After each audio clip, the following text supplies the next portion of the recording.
Welcome back to What Arty Noobs with General Disturbance. This is a Kampfpanzer 07RH. It's a Tier 8 German premium medium tank located on the northwestbourne of Fjords under the command of PGTraitor. Now, we saw him before in another battle that was in the Barask. Unfortunately, it didn't have a very good ending because he was one shot away from winning and saving his team, but unfortunately he was left with too much to do and got taken out with a shot while he was still reloading his mag. But in this game he's got the Kampfpanzer. Now, this is an interesting tank because it's basically got very little armour, but it does have a very good gun. It's a 90mm gun. It's capable of 200 alpha and penetrates 205mm of armour. It's also got a fairly fast reload as well. By the book it's 4.79, but you can see here that PGTraitor's got it down to 3.79. Ooh, that was a little close to the rock and he bounced off it. But he's trying to get past here without the other guys spotting him, so he can get up here and attack the enemy in this pass area. So he's protected from the guys who are down the south. Oh, here he comes. He's got a Cromwell. Did take 2 shots from 2 Cromwells, but he's giving as good as he's getting, and even got some RAM damage there, although it hurt him as well. And he's got his kill. First kill gone. Now he's going after that Cromwell. His gun depression is 9 degrees. Not quite as good as the Cromwell, but well, the Cromwell's suffering here, and a second shot in. Oh, and he got some RAM damage again. He's hoping his teammates will come up and help him. In the meantime, well, that's the second Cromwell down, and now he's taking on the T-3485M. You can see the enemy shots are hitting him, but they're not doing a whole lot of damage. And another shot into the T-3485. This is really good because he's doing a lot of damage, and there's the third kill. My gun, that was a lot of damage, and now he's captured this pass, which means his teammates and him can now go down towards the enemy cap area, and that really puts pressure on the enemy because it's so difficult to win a game when one of your flanks has fallen. And basically they only had 3 mediums come up this way, and that wasn't enough to stop PGTraitor because he was determined to make a mark. And he's got a tier 8 medium tank. They were only tier 6s, all 3 of them. So he was easily able to beast them, not just because of his skill, not just because the tank, rather I should say, but because of his skill as well. That was the main reason why he got them. He was willing to stand there and fight and take them on one by one. Okay, well, he's let his teammates go ahead, because if anyone's going to take any damage, it should be them, because after all, he's already suffered quite a bit of damage. But now he's going to get these guys, and oh, look at this, he's taking on a KV2. Very dangerous, but he's got the guy by the ass. And now that KV2 is in a whole world of trouble because his turret traverse is very slow. And there's the kill. 4th kill of the game. All have been tier 6s so far, but the enemy is really getting slaughtered here. And he's doing so using the terrain to his advantage. He's got another one, the Achilles. That's 5. 1/3 of the enemy team now. Can he get another one? Well, there's the SU-152, and he can just see the top of it. That pumps one in. Can he get the kill shot? Yes, he does, and that's a Top Gun. Excellent play. He's really being aggressive here. The enemy's not standing a chance. In fact, I think they're probably worried of where he's going to turn up next. In fact, that guy just couldn't get a shot on him. He actually went down the other road. But we've decided to chase him down. Oh, whoa, whoa, whoa, whoa, whoa, whoa, whoa. Oh, no. Oh, now he needs some help. Oh, dear. This is terrible. He got too close to the edge on the walkway and he flipped. He really needs one of his teammates to give him a quick jog to flip him upside again. Can that SU-100 help? I think they've got this game in the bag, but oh, what a way to end the game. Come on, AMX-13, help out. Oh, I don't think he's going to do it. Ouch. Yeah, just so shows the danger of that walkway is so dangerous. I think his teammates have got this one in the bag, but there's another self-fatality. The Jagdpanther did the same. He flipped over the edge and rolled onto his back. In fact, now it's looking like the enemy team is actually taking advantage of this problem. Even though they've got less hit points overall, I think that AMX 1375 is going to kill the type. At least I hope he does. Is he in reload? He might be, actually. Oh, there goes the type, taken out in the end by the GW Panther. And, well, now they're low on hit points. The AMX 1375 dies, and now it's 3 versus 4. Oh, this is not how PGTraitor wanted this one to end. I think he wanted to get a Radley's.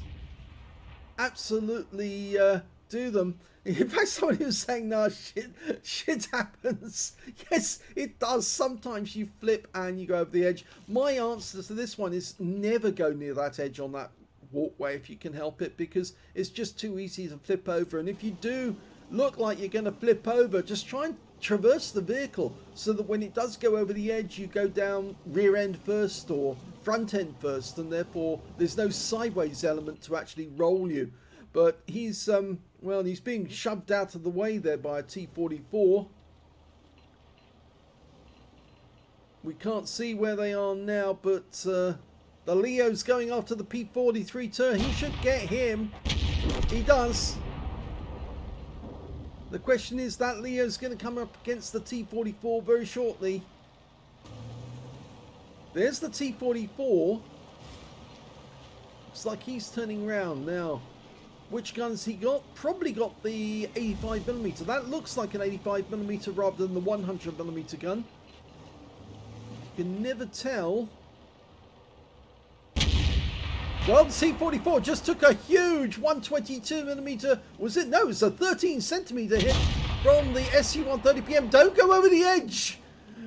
You don't need another one. And he's just killed. The SU-130PM has just killed the T-44. And, well, it looks like this game is now going in the way of PGTraitor's team. There's only a Churchill 7 and the S-51 left on the enemy team. And the S-51's probably out on the peninsula, as I would call it. Little Italy. Yes, he's going out there to try and find the S-51. He's probably down at the far end. That's the most likely place for an S-31 to be. And if he does find him down there, he'll probably kill him with one shot. And he has found him. And looks like the S-51 tried a shotgun and failed. The SU-130PM rammed the S-51. That didn't do him so good, actually, but he has killed him. You can just see it in the distance. Which means now there's only one enemy tank left. It's the Churchill 7. And we've no idea where he is, but the very... Oh, no, we do now. Yes, he's just gone into the cap at the other end. And unfortunately for him, we do have a GW Panther who can see him. And that means the Leo can see him. And the GW gets the kill shot that wins the game. What an ending for PGTraitor, though. Not what he expected. That game seemed to be going very well, right up until the moment he went onto the walkway and flipped over onto his back. Yes, such a sad ending. He was doing so well, but he did get some nice rewards. He got a second-class tanker out of that game, PGTraitor. He also got a sharpshooter for getting 10 or more consecutive shots on the enemy. Master gunner for getting 5 armor-penetrating shots in a row. He also got a duelist for taking down 2 tanks who damaged him. A fire for effect for doing more damage than the hit points for his own vehicle. A bruiser medal for getting at least 5 critical hits. He got 7. He also got a high caliber for dealing the most damage in the game. And in fact, he dealt it at a phenomenal rate during that early stages of the game. And he also got a top gun for killing at least 6 enemy vehicles. He got the 6th one, the SU-152, just before he flipped and turned turtle. But yes, we all have moments like that. But I think PGTraitor sent this one in as kind of warning for everyone out there. Watch out for that walkway. It's dangerous. It really is dangerous. His win rate for the battle was 8,130, which is very good indeed. Super Unicum and quite a bit more.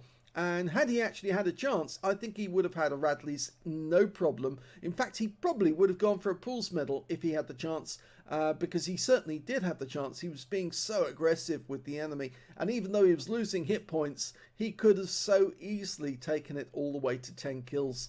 Let's have a look at team score.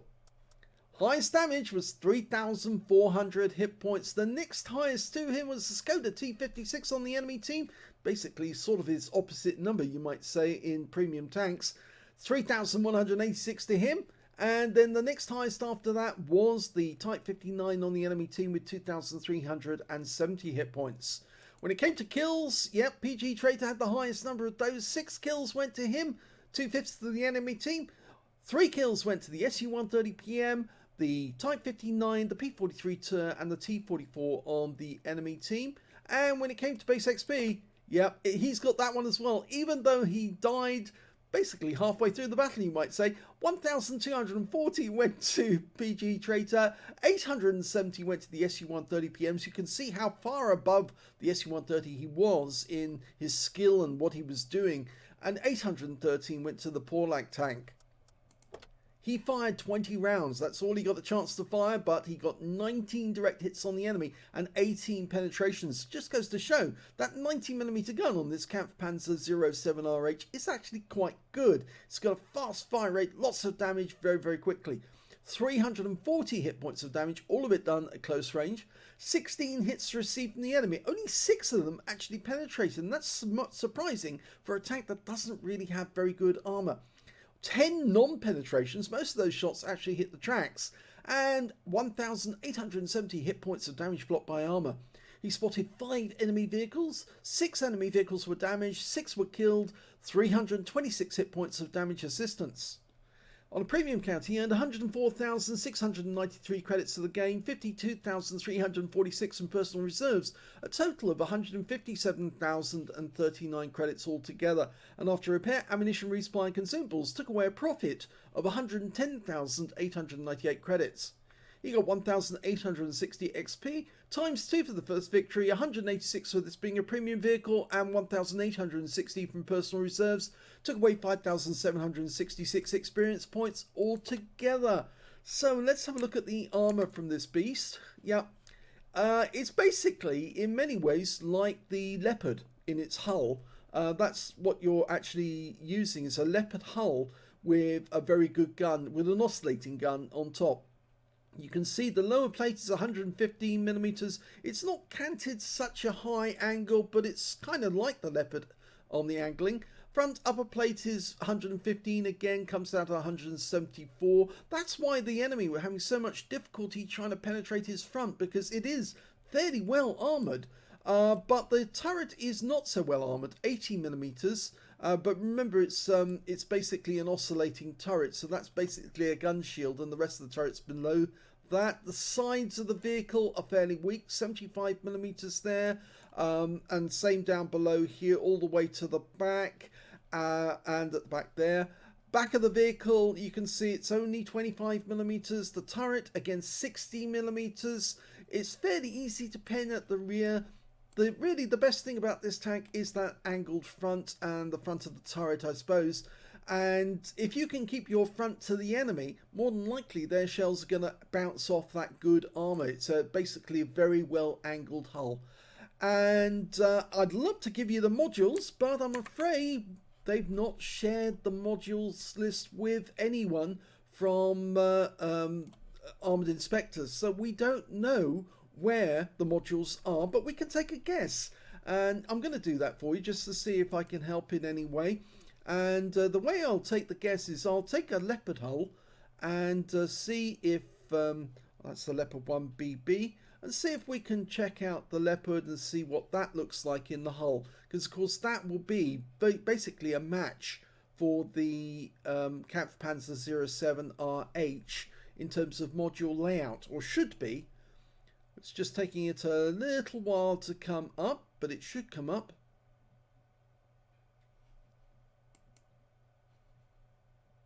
it doesn't want to come up. Let's do that again. Take that off. Leopard 1, please. That's better. Oh, didn't mean to do that. That's better, yes. Okay, right, now you can see it's the same side type of hull layout, same basic flat area, except of course the flatness on the Kampfpanzer RH extends all the way to the rear. So I think what we can guess about this is that although the turret looks different, what we can say is the driver is definitely on this side of the vehicle because there are the viewports on the Kampfpanzer. That means there's probably the ammo rack in the area to his right, and it's probably very big and of course well protected by that angled front, and more than likely there's another ammo rack in the center underneath the turret. We would definitely see the transmission at the rear with the engines surrounded by or sandwiched by 2 fuel tanks. So that is probably the only bits of the layout that we can absolutely be certain about. But if we do go back to the Kampfpanzer RH, just to be absolutely certain, and I'll try and bring it up if I can remember where the Kampfpanzer, there it is. Okay, so where do we see the viewports? Well, on the turret, the only viewports are actually on the right hand side. So I think what we can conclude from this one is that when looking at the turret, the gunner is on the right hand side as this shows, because after all we've got a viewport up here and we've got another viewport which is higher behind him, and that must be the tank commander then. So we know on this one that whilst the driver is on the left hand side of the vehicle, the gunner and the TC are actually on the right hand side of the vehicle, and that means that the loader is going to be on the left hand side of the vehicle, but we can't be certain exactly where everything is. I would guess that there is an ammo rack in the back of the turret here, and that might be a good place to aim to get a hit, but other than that we know that the driver's going to be on this side and there's more than likely going to be an ammo rack on that side. So that's where the modules are, or that's where I'm guessing they are. I hope you enjoyed that replay. If you did, please give this video a like, do subscribe to our channel, leave a little comment down below because it feeds the algorithm. And of course, please do stay away from that walkway because of PGTraitor, well, he had a great game right up until the moment he flipped off there, and it is a warning to everyone, stay away from that walkway on Fjords because it's just so dangerous, so easy to flip over. And of course, if you don't get flipped over by accident, it could be that the enemy will see you using the walkway and try and push you off deliberately to flip you on your back, because that's another easy kill. But well done to PGTraitor. He did a massive job to help the team win that, and it's just a sad ending, that's all. Thanks for watching.